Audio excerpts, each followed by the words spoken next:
Keanu!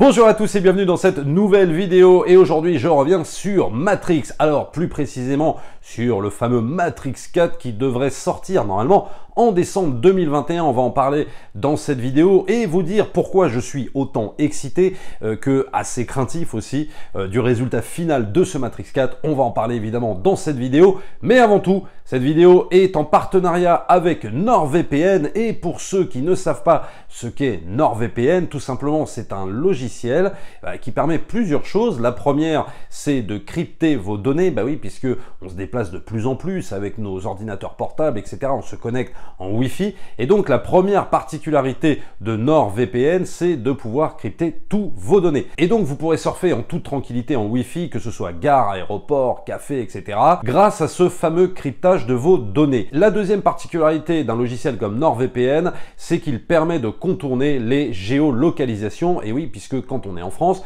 vous ne pouvez pas accéder à certains sites américains, certains sites japonais. Et là, le principal atout de ce contournement de la géolocalisation, c'est de pouvoir, par exemple, et dans le cas qui nous intéresse, d'aller par exemple sur des sites comme Netflix, le Netflix américain, où vous aurez un catalogue bien mieux fourni en fait que notre Netflix français en termes de films, en termes de séries. Et pareil pour les dingues de manga, allez sur le Netflix japonais où vous avez un catalogue d'animés bien plus fourni que celui en France. Donc voilà la deuxième particularité d'un logiciel comme NordVPN, ça vous permet de contourner ces fameuses géorestrictions, les géolocalisations. Alors il faut savoir que NordVPN est compatible avec la plupart des systèmes d'exploitation Windows, Linux, macOS, Android, iOS et même avec les Smart TV. Vous avez une assistance service client 24h/24, 7 jours sur 7, en français, chat en direct, email. Et comme je suis assez sympa comme garçon, je vous fais évidemment bénéficier d'une offre spéciale Black Friday. Pour toute souscription d'un abonnement de 2 ans, ce qui vous revient en gros à 3,15 € par mois, vous aurez 4 mois gratuits supplémentaires en tapant le code promo Tommy. Pour pouvoir bénéficier de cette promo, vous aurez tous les liens en commentaire épinglé ainsi que dans la description de la vidéo. Alors maintenant on en vient à ce fameux Matrix 4, donc qui ne sera pas un reboot, mais bel et bien une suite. C'est ce qui a été annoncé par Lana Wachowski, et ça c'est plutôt bien pour nous rassurer bien évidemment. Du coup on n'aura pas le droit à un Matrix avec d'autres acteurs ou je ne sais quoi, on aura véritablement une suite. Le film, comme je le disais en début de vidéo, est prévu en décembre 2021. Mais attention, pas d'emballement non plus. Moi, je mets cette date un petit peu entre parenthèses parce que on est encore en pleine pandémie. On n'est pas à l'abri d'éventuels reports et il faut compter aussi que les autres films, notamment même de la Warner, puisque Matrix c'est Warner, les autres films de la Warner, genre Dune et tout ça, peuvent être très bien encore décalés, repoussés, etc. Donc pour l'instant, c'est maintenu à décembre 2021 et c'est une chance. Je crois qu'à la base, il devait même sortir en 2022, mais du coup, la sortie a été avancée, mais attention, pas normalement, il y a aussi les autres studios qui vont sortir leur blockbuster en décembre 2021, donc moi, pour l'instant, je mets encore ces dates entre parenthèses, même si on peut espérer, allez, on croise les doigts, pour une sortie en décembre 2021. Alors pour le coup, ce Matrix 4 sera réalisé uniquement par Lana Wachowski, sans sa sœur Lily Wachowski, et il y aura donc évidemment en casting principal Keanu Reeves et Carrie-Anne Moss, alors que les deux personnages, attention spoiler, les deux personnages sont censés être morts à la fin de Matrix Révolution. Alors au rayon des petites déceptions, on n'aura pas Hugo Weaving dans le rôle de l'agent Smith, puisqu'apparemment il y a eu un problème d'agenda, il n'a pas pu se caler sur l'agenda de tournage de Matrix 4. On aura quand même au casting le retour de Jada Pinkett Smith, qui reprendra évidemment le rôle de Niobe, Lambert Wilson dans le rôle du mérovingien, et comme on l'a appris récemment, attention, Daniel Bernard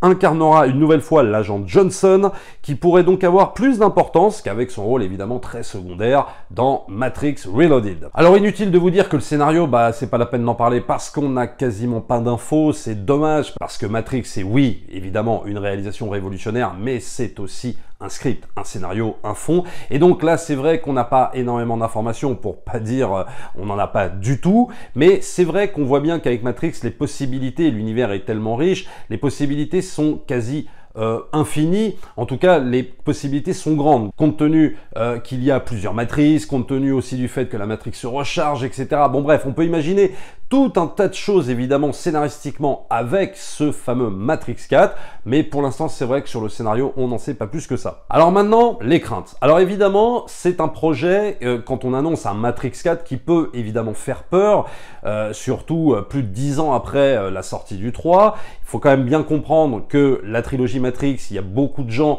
qui l'ont décrié, c'est-à-dire que globalement tout le monde a encensé évidemment le premier Matrix, et puis après les réserves se sont un petit peu posées sur Matrix Reloaded, qui a pas mal divisé, et puis la débandade avec Matrix Révolution à l'époque, qui a déçu, et notamment moi-même quand j'étais allé le voir au cinéma, où j'étais vraiment déçu de la tournure en fait que prenait ce Matrix Révolution et tout ça. Il y avait des choses intéressantes, mais j'étais pas totalement convaincu. Et puis à force de les voir et de les revoir de temps en temps quand même, parce qu'on se dit il y a quand même peut-être des choses qui m'ont échappé, et oui effectivement il y a des choses qui nous échappent au premier visionnage par rapport, je parle surtout Matrix Reloaded et Matrix Révolution, et on capte plus ou moins toutes les subtilités en fait de ces deux films, et c'est pour ça que même si oui je mettrai toujours le premier bien au-dessus de Matrix Reloaded et de Matrix Révolution, il y a quand même pas mal de choses à dire, et c'est pour ça que j'y reviendrai en vidéo, soit sur la trilogie en une seule vidéo, soit une vidéo par film. Ça, je ne sais pas encore, mais c'est vrai que c'est une trilogie que j'aime énormément, que j'aime de plus en plus. Et donc, c'est vrai que l'arrivée d'un Matrix 4 peut forcément faire peur parce qu'on se dit, quelque part, est-ce qu'ils n'ont pas tout raconté? D'ailleurs, c'est ce qu'on pouvait se dire à la fin du premier Matrix, justement. C'est qu'on se disait, est-ce que finalement un Reloaded ou un Révolution servait vraiment à grand-chose? Vu que les sœurs Wachowski avaient déjà tout raconté, à mon sens, dans le premier, mais on voit bien que avec le 2 et le 3, ils ont pu rajouter des thématiques extrêmement intéressantes, des choses du fond encore à leur propre mythologie, et c'est ça dont on discutera. Alors après, moi, mon inquiétude va se poser évidemment sur Lana Wachowski. Pourquoi?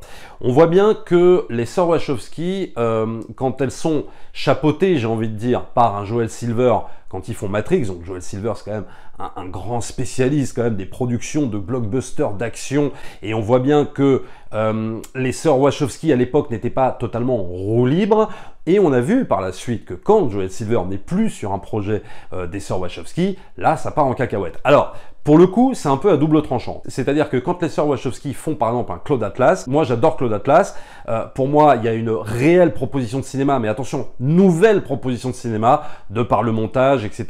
Il y a vraiment des choses extrêmement intéressantes dans leur cinéma, c'est-à-dire c'est pas un cinéma comme les autres, mais évidemment tout ça va diviser. C'est-à-dire que Cloud Atlas, tu as plein de gens qui ont détesté la façon dont se déroulait le film, c'était trop long, le montage, on n'y comprenait rien, etc., les différentes temporalités.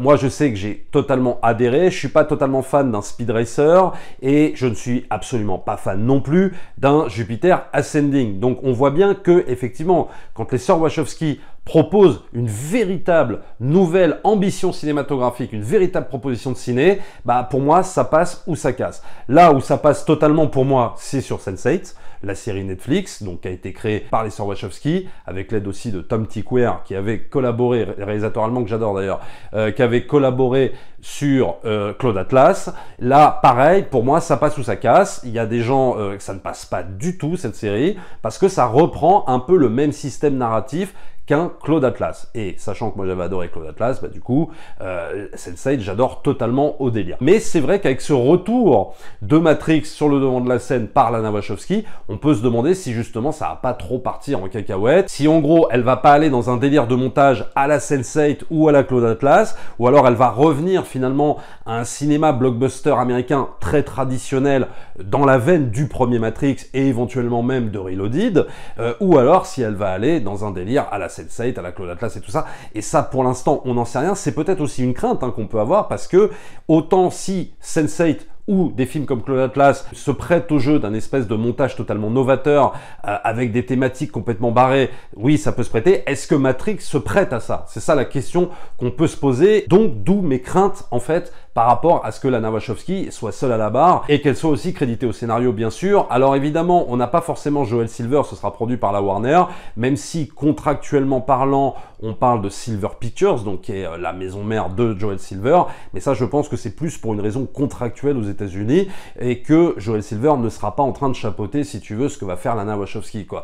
Ça, j'y crois pas du tout une seconde. Donc là, on va voir encore une des sœurs Wachowski seul en roue libre, et donc ça nous amène aussi aux thématiques, parce que il est clair que Matrix, oui, c'est une révolution technique en termes de réal, etc. On n'avait jamais vu ça, et c'est extraordinaire. Et je le répète, dans tout ce que fait Lana Wachowski, clairement, moi j'ai jamais vu ça ailleurs, ça c'est vrai, mais il y a aussi le fond, et on sait que les métaphores, si tu veux, de la trilogie Matrix, c'était de défoncer le capitalisme, de parler vraiment de ça, de parler de la servitude des hommes au service d'un système capitaliste qui nous utilise comme des piles, qui nous utilise comme énergie pour produire encore plus. Donc il y a évidemment la thématique de l'homme contre les machines, mais qui va servir surtout aux sœurs Wachowski de parler du capitalisme et de dénoncer en fait les effets néfastes du capitalisme. C'est exactement ça, Matrix. Et donc là, on peut se demander quelles vont être les nouvelles thématiques. Alors soit on resurfe sur les thématiques capitalistes, soit on va surfer sur des thématiques progressistes. Alors,